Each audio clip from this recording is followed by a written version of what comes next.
name is Daniel, and I need to say this before anything else. Some objects do not feel empty, even when they are silent. They sit there, patient, as if waiting for the right hands to touch them. That is how the Ouija board felt the first time I saw it.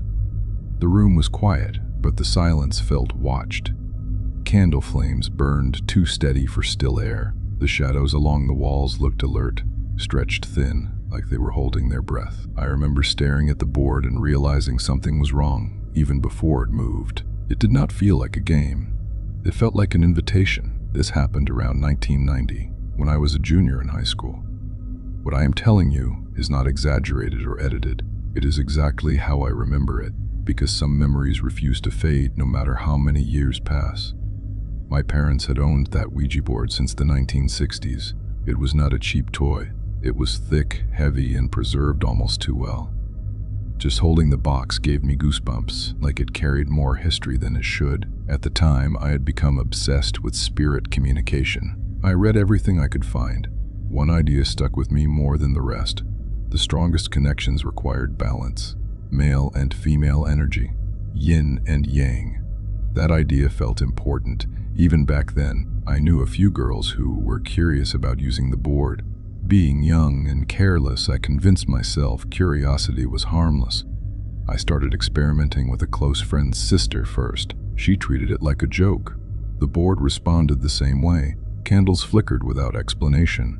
The planchette shifted slightly beneath our fingers. It was interesting, but incomplete. I could feel that something stronger was possible. Then I met Jennifer. Jennifer was different. She took the process seriously. She listened carefully.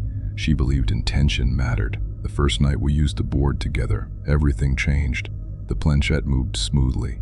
It did not hesitate or drift. It felt guided, like pressure rising from beneath the surface. Something was responding to us. The entity claimed it had once been human. It said it died by suicide in the Los Angeles area.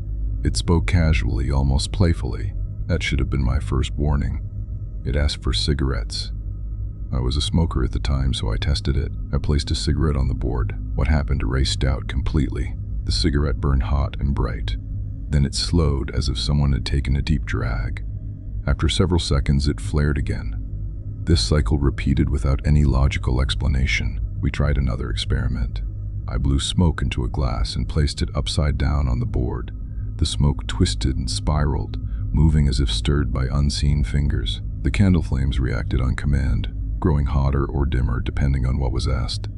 At first, it felt incredible. It felt unreal in the most exciting way. The entity joked with us. It played small pranks. It enjoyed being noticed. What I did not understand then was how quickly attention becomes permission, because somewhere between curiosity and comfort, something crossed a line, and whatever we had contacted did not stay inside the board. At first, the strange activity only appeared during our sessions. Candles reacted when asked. The planchette responded with smooth, deliberate movements. The atmosphere felt heavier but controlled, as if everything still had limits. That illusion did not last. Soon the board was packed away, yet the house felt different. The silence carried weight. Rooms felt occupied even when empty. Whatever we had contacted no longer needed the board to make itself known. Jennifer and I continued using it for a short time. Together, our connection made the planchette move with ease. There was resistance when we tried to stop, like pushing against a slow current. The excitement remained, but something underneath it felt wrong. The entity behaved playfully. It joked. It enjoyed clever responses. Reactions seemed to please it. Back then, I convinced myself it was harmless. That belief collapsed the day my best friend David came over. David dismissed anything supernatural. To him, the idea of spirits was ridiculous. When he arrived, his car keys were placed carefully in the center of my queen-sized waterbed in the basement. There was no chance of them slipping off. I remember the sound clearly. We spent time talking and listening to music. Eventually, I explained what had been happening in the house. Instead of curiosity, his response was mockery. Insults followed. Crude jokes filled the room. Challenges were thrown into the air. Each word felt heavier than the last. I asked him to stop, but the teasing continued. When it was time for him to leave, we went downstairs. The keys were gone. Confusion turned into accusation. First he blamed me, then he assumed someone else was home. Neither explanation fit. No one else had entered the house. Every room was searched, drawers were opened, furniture was checked, minutes stretched into nearly an hour. Frustration replaced humor. That was when a strange certainty settled in my mind. It did not feel like my own thought. The spirit had been offended. I suggested an apology. The idea was met with disbelief. Time pressure changed that quickly. Reluctance gave way to discomfort. His gaze lifted toward the empty air. An apology followed, spoken carefully this time. The request came next, calm and respectful. 5 minutes later, we returned to the basement. The keys rested exactly where they had been placed. Same position, same location. Untouched. Silence filled the room. Laughter never returned. After that night, objects vanished regularly. Items disappeared when needed most. Later, they reappeared without explanation, always in their original spots. My mother noticed it too, unaware of the cause. I started speaking aloud without thinking. Polite requests replaced frustration. Acknowledgement seemed to matter. That realization unsettled me deeply. It meant awareness fed whatever was present. Recognition strengthened it. Jennifer felt the shift as well. I warned her that the presence felt permanent now. We continued briefly, but fear replaced curiosity. Then, close to 11 one night, the power went out. Darkness swallowed the house. Outside, every neighboring home remained lit. The contrast felt deliberate. By morning, electricity returned without explanation. At school, Jennifer told me her power failed that same night. Her neighborhood had been fully illuminated too, but not, and that decision marked the moment things began moving towards something far worse. Once Jennifer stopped, the house felt quieter in a way that made noise seem safer. Her absence changed the balance. The board still responded when I used it alone, but the movement felt weaker, slower, less cooperative. I told myself that meant everything was under control. That was a lie I needed to believe. I did not use the board often after that. Still, every session reinforced the same feeling. Something was present, whether the board was out or not. The planchette only gave it a voice. As weeks passed, small disturbances became routine. Doors stood open when I knew they were closed. Lights switched states without explanation. Electronics behaved unpredictably. None of it felt aggressive, but none of it felt accidental either. I started sleeping lightly. Silence became difficult to trust. Even familiar rooms felt unfamiliar after dark. Then came the night. Everything changed. It was well past midnight. My mother was away, leaving the house empty except for me. I was in my bedroom, sitting at my computer, killing time with games. The glow of the screen felt comforting in the darkness. Beside me sat an AT&T corded speakerphone. It had 3 buttons along the bottom. Each one had a red LED above it. Hold, mute, speaker. Late-night calls were common back then. Friends loved pranks. When the phone rang, I ignored it. The second ring passed. Annoyance replaced curiosity. Then the third ring happened. Without being touched, the speaker button lit up. The LED glowed red. The call went live on its own. Shock froze me in place.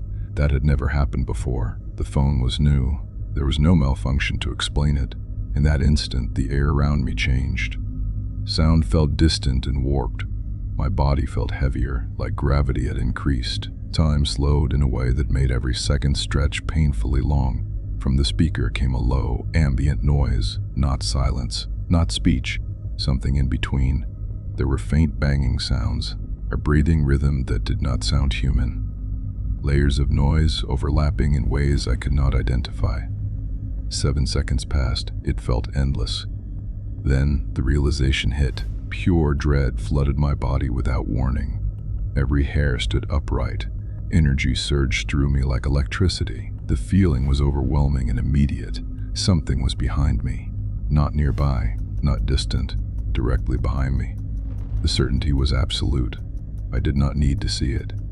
I could feel it pressing down on my shoulders, heavy and intentional. 3 words formed in my mind with terrifying clarity. Oh my God. In that moment, the truth became unavoidable. The prankster persona collapsed instantly. Whatever had been communicating with us was never harmless. It had simply allowed me to believe that. The emotion pouring into me was not curiosity or playfulness. It was hatred. It was death. It was something ancient and wrong. Panic took over. Turning around felt impossible, yet necessary. Every step away from the chair felt like moving through water. Fear screamed that I would see something if I looked. I did not look. I ran.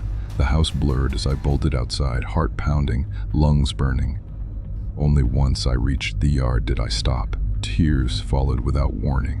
Whatever was inside did not follow me out. That knowledge brought relief. Another realization followed quickly. At some point, I would have to go back inside. Standing in the front yard, I tried to breathe. Cold air helped, but fear lingered. The house stared back at me, dark and silent, like it knew I would return. I sensed something else as well. Whatever was inside it stopped at the threshold. That boundary mattered. I did not understand why, but I felt it clearly. Minutes passed slowly. Shock faded into exhaustion. Eventually, reality forced a decision. It was too late to go anywhere else. Neighbors would not understand. I had no choice but to go back inside. Crossing the doorway felt heavy. The moment my foot touched the floor, the atmosphere shifted. Pressure returned immediately. It felt thick, suffocating, aware. Movement through the house felt observed. Every step carried dread. The darkness seemed deeper than before. I expected lights to fail again. I expected something to reveal itself. None of that happened. The fear remained instead, constant and crushing. My mind raced through possibilities. Every hallway felt hostile. Every reflection looked suspicious. Then a memory surfaced. It felt strange, almost desperate. Years earlier, I had heard people talk about the Psalms in the Bible, not as prayers, as something older, something powerful. Words meant to protect, not comfort. I did not question it. I moved. In the basement, I found a Bible.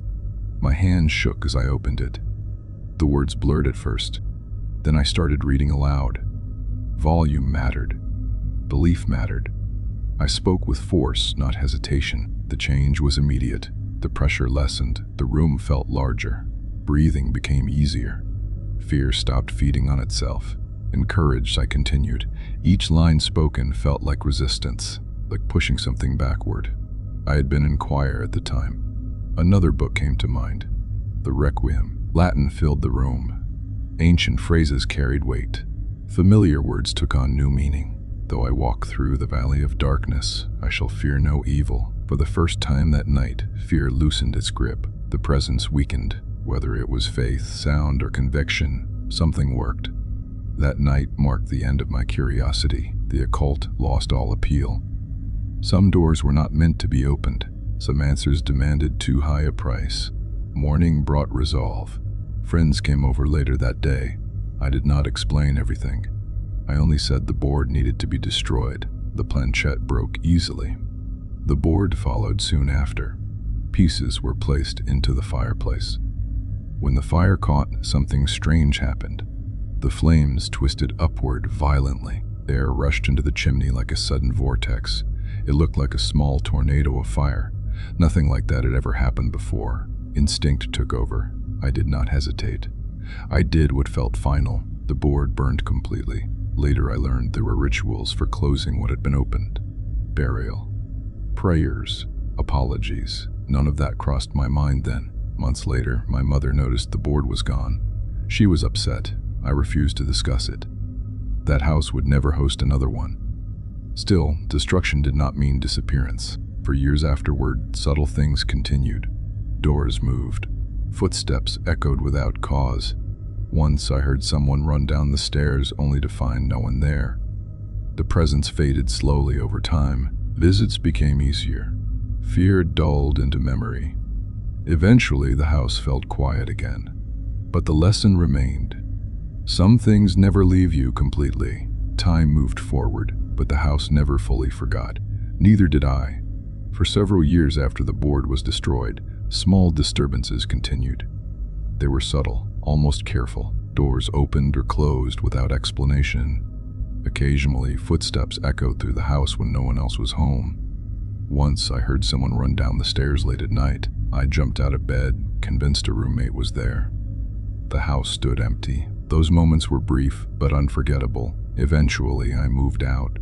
College came and went.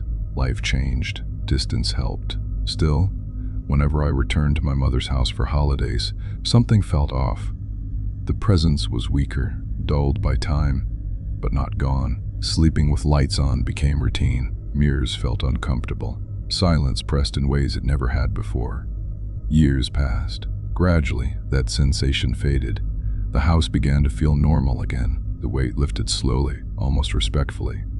For the past several years, I can no longer sense anything there. Nothing followed me when I left. That fact still surprises me. I have lived in multiple homes since then. None of them carried that same feeling.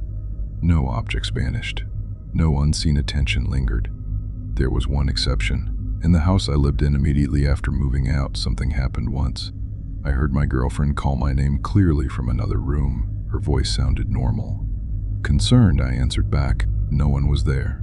That moment never repeated. It stood alone, isolated, without explanation. I learned something important from all of this. Once you experience true fear, real fear, your body remembers it. The sensation becomes familiar, distinct. That night in my bedroom gave me a reference point I can never forget. The same cold rush, the same pressure, the same instinctive certainty. Because of that, I can now recognize when a place feels wrong. Haunted houses, abandoned buildings, certain rooms. The feeling is unmistakable. It settles deep in the chest. It bypasses logic. It does not ask permission. Some people search for proof that these things exist. I do not need proof anymore. I lived it. What began as curiosity ended as a warning. The board did not summon a friendly spirit. It invited something that wore a mask until it no longer needed one. I was lucky, luckier than many. Others are not always spared so easily. Some deal with attachments. Some face years of torment. Some never fully recover. Mine ended with fear and memory. That alone was enough.